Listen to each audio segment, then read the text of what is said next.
Ever heard of a leader called the steel mill? Wow. That was Deng Xiaoping, Mm.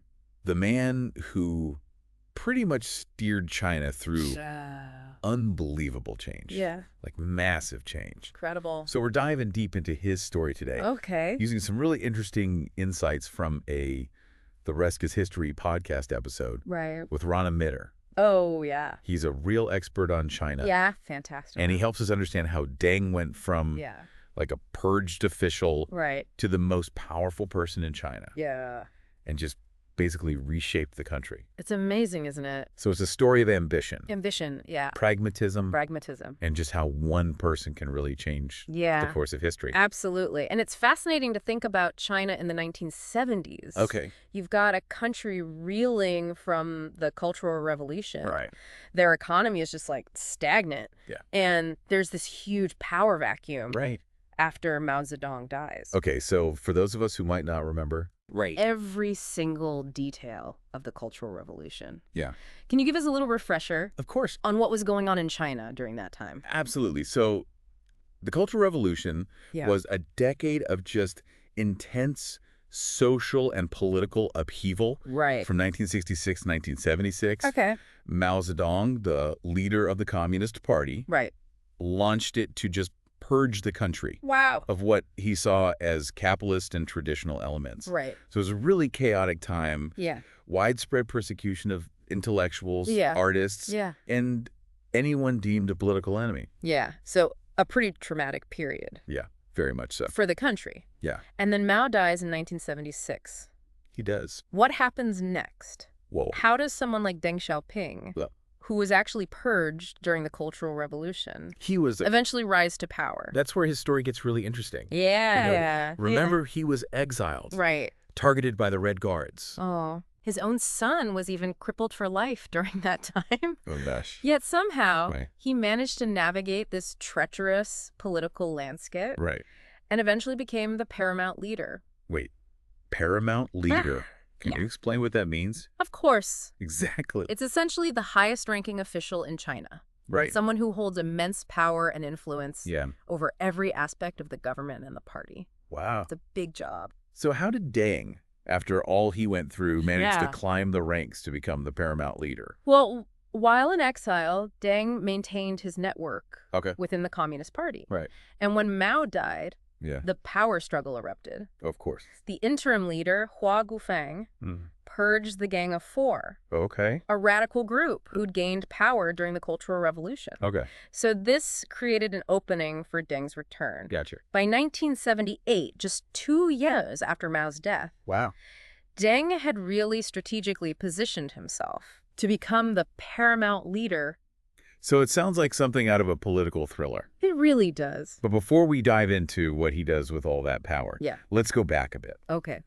You mentioned that Deng was purged He was. during the Cultural Revolution. Yeah. Can you tell us more about his early life Sure. and the experiences that shaped him? So Deng was born in 1904. Okay. During a time of massive change in China. Right. He saw the fall of the Qing dynasty Wow. and the rise of modern education. Okay. What's fascinating is that he even traveled to France Really? as part of a work-study program. Wow. And while he was there, he was exposed to radical politics Yeah. and the struggles of the working class. Wow. So France. Yeah.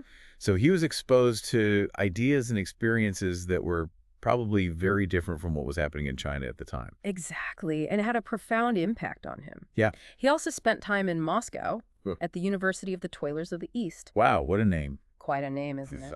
Yeah. Where he just delved deep into Marxist ideology. Right. So it sounds like those experiences really shaped his worldview. They did. Yeah. But you mentioned earlier that what set him apart Yeah. from figures like Mao Yeah. was his pragmatism. It was. Can you elaborate on that? Absolutely. Unlike Mao, who was often driven by ideology, Okay. Deng was a pragmatist. Okay. He famously said, Okay. it doesn't matter if a cat is black or white Yes. as long as it catches mice. Okay.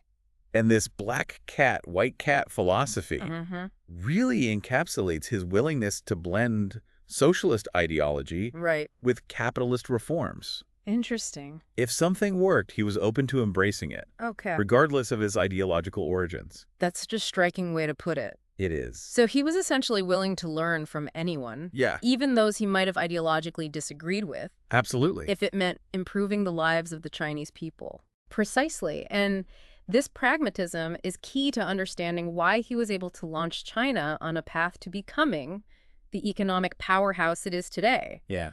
He knew that clinging to rigid ideology wouldn't solve China's problems. Right. So he was open to experimenting, Yeah. adapting, and ultimately unleashing the entrepreneurial spirit of the Chinese people. Wow. It's incredible when Right. you think about it. Absolutely.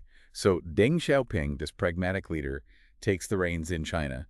What were some of the first things he did to get the country back on track? Well, Deng's first order of business was tackling that struggling economy. Okay. He spearheaded a series of reforms that were truly radical for a communist country. Like what? He created these things called special economic zones, Okay. which were areas with more relaxed economic regulations Okay. designed to attract foreign investment. Gotcha. He also began opening up China to the global market, encouraging private enterprise. Special economic zones. They almost sound like Right. mini capitalist experiment Yeah, exactly. within a communist system. Yeah. Can you explain a bit more about how those worked Oh, sure. and what impact they had?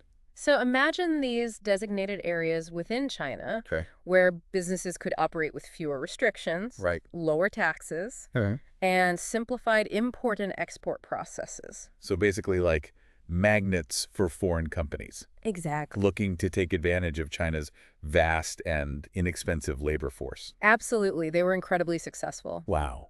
They became hubs of manufacturing and export, driving China's economic growth in the early years of reform. It sounds like a bold strategy, It was. especially for a communist country. Yeah. Did Deng and his team just come up with this idea out of the blue? Well, they definitely weren't working in a vacuum. Okay. Deng and his advisors looked at various economic models, including socialist systems, Right. Milton Friedman's free market capitalism, Okay. and even the reforms being implemented in Eastern Europe at the time. So they were open to learning from anyone who had achieved economic success. It really goes back to that It does. black cat, white cat philosophy, Yeah. doesn't it? What's fascinating to me is the scale of this transformation. It is amazing. We're talking about shifting an entire nation's economy. Yeah, And it wasn't just about big businesses right. and foreign investment, right? No. What about the everyday people? Yeah. How were their lives impacted by these changes? That's a great question.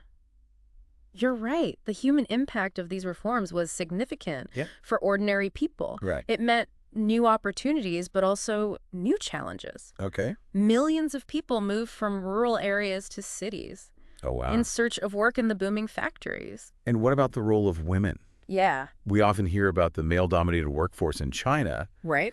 but I imagine women must have played a crucial role Oh, absolutely. in this economic transformation. In fact, one aspect of China's economic miracle that often gets overlooked Yeah. is the contribution of women workers. They were a major force in those factories, Yeah. producing goods for the world. Can you paint us a picture Sure. of what that looked like? Think about those images you've seen of massive factory floors in China. Right. Many of those workers were young women from rural areas, Right. seeking new opportunities and a chance to earn their own income. Okay. Now, it's important to acknowledge that the conditions in those factories were often harsh, Right. with long hours and low pay. Yeah, of course. But they did provide a pathway Yeah. for women to participate in the workforce Right. and contribute to the nation's economic rise. So it was a double-edged sword in a way. It was. On the one hand, Yeah. grueling conditions, Right? but on the other, a new sense of agency for women. Exactly. It's a complex legacy. It is, and it reflects the communist ideal of women's emancipation. Right. Even though it was happening within the context of rapid industrialization Yeah. and sometimes exploitative labor practices. Of course. But it's a legacy that continues to shape China today. Yeah. The female labor force is still a powerful force in their economy. It's a testament to the resilience and hard work of Chinese women. Absolutely. This economic boom was obviously a huge success for Deng Xiaoping, It was. but were there any downsides? Well, as with any major societal shift, Right. there were some unintended consequences. Okay, like what? Rapid urbanization led to overcrowing Okay. and environmental problems. Right. Inequality also started to rise, Of course. as some people benefited more than others from the reforms, Right. and perhaps most importantly, Yeah.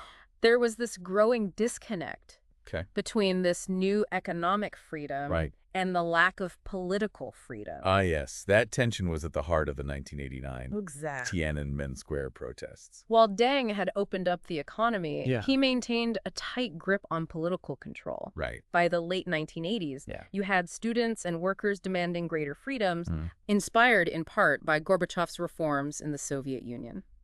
So the world is watching as these protests unfold in Tiananmen Square. They are. This must have been a critical moment for Deng Xiaoping. It was. How did he respond to this challenge to his authority? This was a pivotal moment. Yeah. And Deng's response was complex. Oh. On the one hand, Yeah. there were factions within the leadership Right. who were sympathetic to the protesters, Okay. who wanted to find a peaceful resolution. People like Zhao Ziyang, right? Yep. He was the general secretary of the Communist Party at the time. Zhao Ziyang was seen as a reformer, Yeah. and he did try to engage with the students. Okay. But on the other hand, Yeah. you had hardliners like Li Peng Okay. who advocated for a forceful response. Right. So you've got this real clash You do. between these two approaches. Yeah. Ultimately, Deng sided with the hardliners, He did? and tragically that led to the crackdown Right. on June 4th, 1989. Yeah. What do you think was going through Deng's mind at that point? Why did he choose to use force against the protesters? I think for Deng, Tiananmen Square was a threat. Okay. A direct threat to the stability of the Communist Party Right. and China as a whole. The nation. Yeah. He had lived through the chaos Yeah. of the Cultural Revolution, Yeah. and he wanted to prevent anything like that from Yeah. happening again. Yeah. So he really believed that maintaining order and control Okay. was just paramount, Wow. Even if it meant using force. even if it meant using force. In his mind, stability just trumped political reform. It seems that way. But it's interesting that even after the Tiananmen crackdown, Yeah, Deng was still committed to economic reform. it was. Was he able to separate those two It seems so. things in his mind? Yeah, while the Tiananmen crackdown did lead to a temporary slowdown in economic liberalization, Right. Deng was determined to keep the engine of growth running. Yeah. And that's where his famous Southern tour comes in. In 1992, Yeah. he visited the special economic zones, Right. those hubs of capitalist activity, Right. and reaffirmed his commitment to economic reform. It was like he was saying, we might have disagreements about politics, Yeah, but we're still full steam ahead on the economic front. exactly. Was that a turning point for China's economy? I think it absolutely was. Sure. The Southern tour revitalized the reform process Okay. and signaled to the world that China was open for business. Yeah. It paved the way for China's continued economic ascendance Wow. throughout the 1990s and into the 21st century. What a legacy. It's hard to overstate It is. the impact Deng Xiaoping had on China. Yeah. He took a nation that was struggling to find its footing Yeah. and transformed it into a global superpower. And that's incredible. But it's a complex legacy, right? It is. I mean, he achieved incredible economic progress, He did. but at the expense of political freedom. Yeah, you've hit the nail on the head.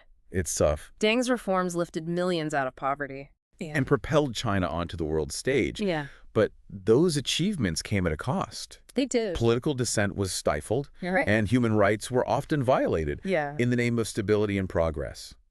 It raises a question that we're still grappling with today. Yeah. Can China continue on this path of economic growth Right.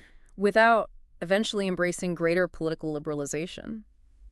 Yeah. Is the model sustainable in the long run? Right. That's a question that historians, Yeah, political scientists, of course. and even economists are still debating. Yeah, absolutely. What's clear is that Deng Xiaoping's decisions continue to shape Yeah, the geopolitical landscape. for sure. His legacy is one that we'll be analyzing Right. and debating for generations to come. It's been an incredible deep dive It has. into a truly pivotal figure in history. Absolutely. We've explored Deng Xiaoping's journey We have. from a purged official Yeah. to the paramount leader who transformed China. Incredible. We've seen his pragmatism. Yeah. His ambition, Right. his successes, Then failures. and his failures. It's a complex story. And what I find particularly fascinating is how Deng's personal experiences, Right. the things he lived through, shaped his leadership Yeah. and ultimately the trajectory of a nation. It's amazing. He was a man of contradictions, He was. a revolutionary who embraced capitalist reforms, Right.